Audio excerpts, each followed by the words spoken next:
بسم اللہ الرحمن الرحیم۔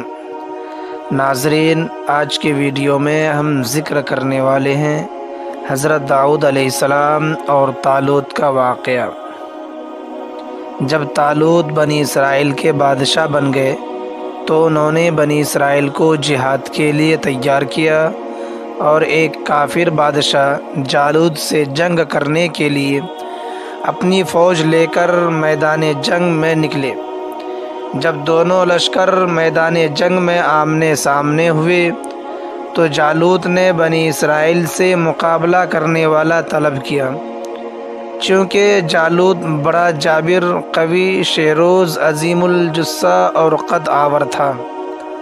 طالوت کے لشکر والے اس کی قوت و جسامت دیکھ کر گھبرا گئے، کیونکہ طالوت نے اپنی لشکر میں اعلان کیا، جو شخص جالوت کو قتل کرے میں اپنی بیٹی اس کے نکاح میں دے دوں گا اور آدھا ملک اسے دے دوں گا، مگر کسی نے اس کا جواب نہیں دیا۔ طالوت نے حضرت شمویل علیہ السلام سے عرض کیا کہ بارگاہ الہی میں دعا کرے۔ آپ علیہ السلام نے دعا کی تو بتایا گیا کہ حضرت داؤد علیہ السلام جالوت کو قتل کریں گے۔ حضرت داؤد علیہ السلام کے والد عیسیٰ طالوت کے لشکر میں تھے اور ان کے ساتھ ان کے تمام فرزند بھی تھے۔ حضرت داؤد علیہ السلام ان میں سب سے چھوٹے تھے اور بیمار تھے، رنگ زرد تھا اور بکریاں چرایا کرتے تھے۔ جب طالوت نے آپ علیہ السلام سے عرض کی کہ اگر آپ جالوت کو قتل کریں تو میں اپنی لڑکی آپ کے نکاح میں دے دوں گا اور آدھا ملک آپ کو پیش کر دوں گا، تو آپ نے اس پیشکش کو قبول فرما لیا اور جالوت کی طرف روانہ ہو گئے۔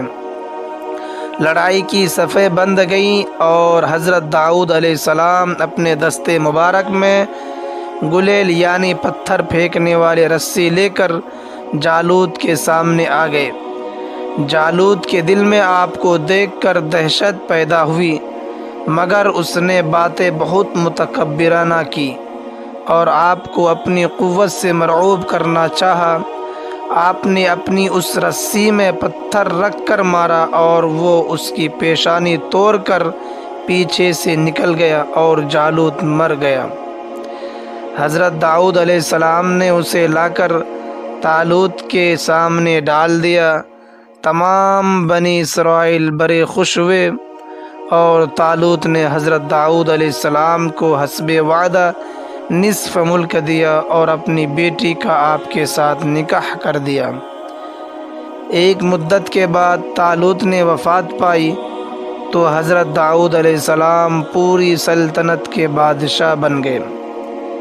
کچھ عرصے بعد حضرت شمویل علیہ السلام کا وصال ہو گیا تو اللہ رب العزت نے حضرت داؤد علیہ السلام کو سلطنت کے ساتھ نبوت سے بھی سرفراز فرمایا۔ حضرت یوسف علیہ السلام کے بعد آپ پہلے شخص ہیں جنہیں سلطنت و نبوت دونوں عہدوں پر فائز کیا گیا، اور آپ نے تقریباً 70 سال دونوں ذمہ داریوں کو پورا کیا۔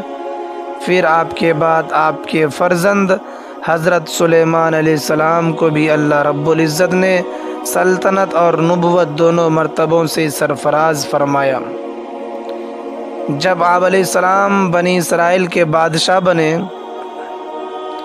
تو آپ علیہ السلام لوگوں کے حالات کی جستجو کے لیے اس طرح نکلتے کہ لوگ آپ علیہ السلام کو پہچان نہ سکے، اور جب کوئی ملتا اور آپ علیہ السلام کو پہچان نہ پاتا تو اس سے دریافت کرتے کہ داؤد کیسا شخص ہے۔